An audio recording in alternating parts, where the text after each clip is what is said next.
Alex വന്നിട്ട് 15 minute ആയി, ഇതുവരെ ഒന്നും പറഞ്ഞില്ല. അല്ല എനിക്കിങ്ങനെ ഒരു okay it's okay, take your time. മണിക്കൂറിന് 1500 രൂപ തന്നെ ഉള്ളൂ. ഡോക്ടർ ഞാനൊരു കുഴിയിലാണ്. കുഴിയോ? അത് ഈ സാഹിത്യപരമായിട്ട് പറഞ്ഞേ, ജോലിയുടെ ആണ് പ്രശ്നം.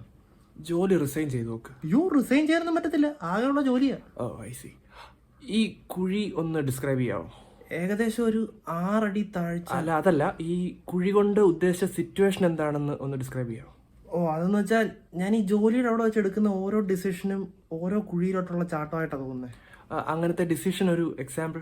ഇപ്പൊ കഴിഞ്ഞ ആഴ്ച ഒരു വലിയ പ്രോജക്റ്റ്, അത് ഞാൻ ഒറ്റയ്ക്ക് ഹാൻഡിൽ ചെയ്തോളാന്ന് പോയി ബോസിന്റെ അടുത്തങ്ങ് പറഞ്ഞു. അത് വളരെ ആംബിഷ്യസ് ആയിട്ടുള്ളൊരു കാര്യമല്ലേ? അല്ല എനിക്കങ്ങ് വയ്യ, ഞാൻ അങ്ങനെ ചുമ്മാ സൂചിപ്പിക്കാൻ പറഞ്ഞ. അതിന് ഞാൻ എന്തോ കാണിക്കാൻ പോവാന്ന. അത് ഈ ജോലി ഒന്ന് റിസൈൻ ചെയ്യായിരുന്നു വയ്യ, അത് പോയിരുന്നു. ഓക്കെ. പിന്നെ മൊത്തത്തിലൊരു ലൂപ്പിനകത്ത് വെട്ട അവസ്ഥ. എന്ന് വെച്ചാ ലൂപ്പിനകത്ത് വെട്ട അവസ്ഥ. എന്ന് വെച്ചാൽ രാവിലെ എഴുന്നേക്കുന്നു, ജോലിക്ക് പോകുന്നു, തിരിച്ചു വരുന്നു, കിടന്ന് ഉറങ്ങുന്നു, പിന്നെ അത് തന്നെ റിപ്പീറ്റ്. അതല്ലേ പറഞ്ഞു. ഇവിടെ ഒരു തലാണ് കിട്ടൂ. അതോ ഇരിക്കുന്നു.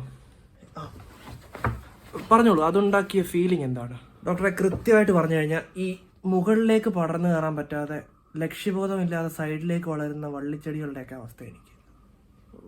അതൊരു വല്ലാത്ത ഉപമ തന്നെ. അപ്പോൾ ഇതിന്ന് ഇമ്പ്രൂവ് ചെയ്യാനായിട്ട് നമുക്ക് എന്ത് ചെയ്യാം? എനിക്കിങ്ങനെ പടർന്ന് കയറാൻ ഒരു കമ്പ് വേണം. അതും സാഹിത്യപരമായിട്ട് പറഞ്ഞല്ലേ? പിന്നല്ല, ഞാനിത് കമ്പ വലിഞ്ഞാറാൻ പോവാണ്. ഓക്കെ, അപ്പോൾ അതെന്തായിരിക്കും? ഇതൊക്കെ എനിക്ക് തന്നെ ആലോചിച്ച് കണ്ടുപിടിക്കാൻ പറ്റുമെങ്കിൽ എനിക്ക് വീട്ടിൽ ഇരുന്ന് ആലോചിച്ചാൽ പോരെ, ഇങ്ങോട്ട് വരേണ്ട കാര്യമുണ്ടോ? ശരിയാണ്. ഇത് വർക്ക് പ്ലേസിലെ പേട്രിയാർക്കി അല്ലെങ്കിൽ ഇന്റേണലൈസ്ഡ് മിസോജനി കാരണമായിരിക്കുമോ? ഇതും മിസോജനിയും തമ്മിൽ എന്തോടോ ബന്ധം? അയ്യോ, പേഷ്യൻ്റെ ഫയൽ മാറിപ്പോയി, സോറി. ഇത് 4 മണിക്ക് നമ്മുടെ വേറൊരു ക്ലയന്റ്, ഒരു ലേഡി വരുന്നുണ്ട്. പണിയെടുക്കാത്തന്നെ അവരെ ജോലിയിൽ നിന്ന് പിരിച്ചു വിട്ടു, അതിൻ്റെ ആയിരുന്നു. ഇയാൾ എന്തോ തെറാപ്പിസ്റ്റ്? പേഷ്യൻസിന്റെ പ്രശ്നം മൊത്തം നാട്ടുകാർക്കെല്ലാം പറഞ്ഞു നടക്കണോ? അല്ല, ഞാൻ ആളുടെ പേര് പറഞ്ഞിട്ടില്ലല്ലോ. ഒരു സെക്കൻഡ്. ഹലോ ശ്വേത. 4 മണിക്കാണ് ഇവിടെ. ശരി, ഓക്കെ ശാന്ത. അവിടെ നിങ്ങൾ കുറങ്ങനെ വരയ്ക്കണോ? അല്ല, ബോസിനോട് നമുക്കിത് ചെയ്യാൻ പറ്റില്ല എന്ന് പറഞ്ഞു നോക്കിയൂടെ? അതിനി എങ്ങനെ? ഭയങ്കര റൂഡായി പോകും. അങ്ങനെയാണെങ്കിൽ ജോലി റിസൈൻ ചെയ്യും. ഒരു പണിയെടുക്കാതെ പൈസ ഉണ്ടാക്കാൻ ഇപ്പൊ എന്ത് ചെയ്യുന്നു? ദൈവമേ തൂക്കിയ. എന്തോ അത് ജോലി ചെയ്യാതെ കാശുണ്ടാക്കുക എന്നുള്ളതിനേക്കാളും നമ്മൾ ഇഷ്ടമുള്ള ജോലി ചെയ്ത് കാശുണ്ടാക്കുക എന്നുള്ളതാണ്. അപ്പോഴേ നമുക്ക് സാറ്റിസ്ഫാക്ഷൻ കിട്ടുള്ളൂ. ഇയർ ബുക്കിലോ ഓട്ടോഗ്രാഫിലൊക്കെ എഴുതാൻ കൊള്ളാം. പിന്നെ വേറൊരു പ്രശ്നം എന്താണെന്ന് വെച്ചാൽ, ഞാൻ എന്തെങ്കിലും ഒരു പരിപാടി ചെയ്യാൻ തീരുമാനിക്കും, എന്നിട്ട് ഇങ്ങനെ മാറ്റി വെച്ചോണ്ടിരിക്കും. പ്രൊക്രാസ്റ്റിനേഷൻ ഇംഗ്ലീഷിലേ ഉണ്ടാക്കത്തുള്ളൂ. അത് കാരണം എനിക്ക് അങ്ങോട്ട് സമയത്തൊന്നും തീർക്കാനും പറ്റുന്നില്ല. എന്തുകൊണ്ടായിരിക്കും അങ്ങനെ മാറ്റി വെക്കാൻ തോന്നുന്നത്?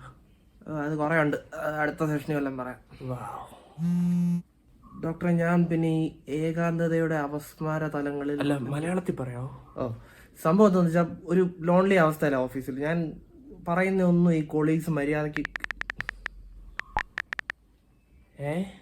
അതായത് ഞാൻ എന്തെങ്കിലും ഒരു സാധനം പറയും, ഇവരാണെങ്കിൽ എൻ്റെ പകുതി മാത്രം ഞാനിപ്പോ എന്ത് പറഞ്ഞേ?